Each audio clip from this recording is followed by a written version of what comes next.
कदेले बाड़ू तू हमरा के पागल, देखी भीतरिया आगे बलागल। हरियाओ न बुता दी, परेशान काहे बड़ा? कदेले बाड़ू तू हमरा के पागल, देखी भीतरिया आगे बलागल।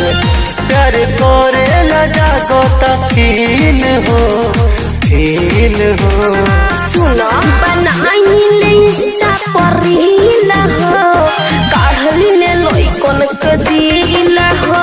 बनाइले इंस्टा पर रील हो, काढ़लिले लइकन के दिल हो।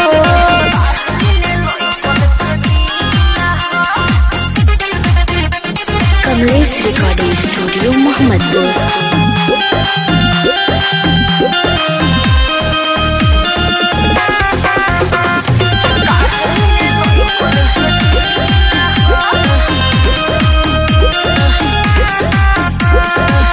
पूरा इंस्टा पर तोहरे बचरचा, बोला न मिले के काले बुखरचा। अरे बहुत खर्चा बा तोहर सका ना होई ए बाबू, सपना तहार होई ना पूरा, दोसर पता लो तू मानो जानी पूरा। भइल जियल हमार मुश्किल हो, कील हो। बनाइले इंस्टा पर रील हो, काढ़ले लइकन के दिल हो। बनाइले इंस्टा पर रील हो, काढ़ले लइकन के दिल हो। Kamlesh recording studio Mohammadpur.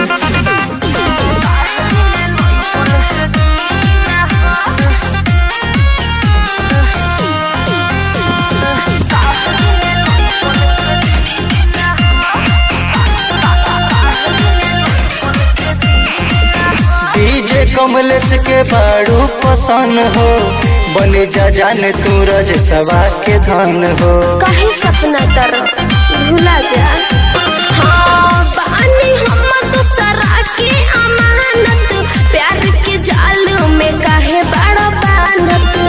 ताहर फोटो देखी रहतन गील हो, गील हो।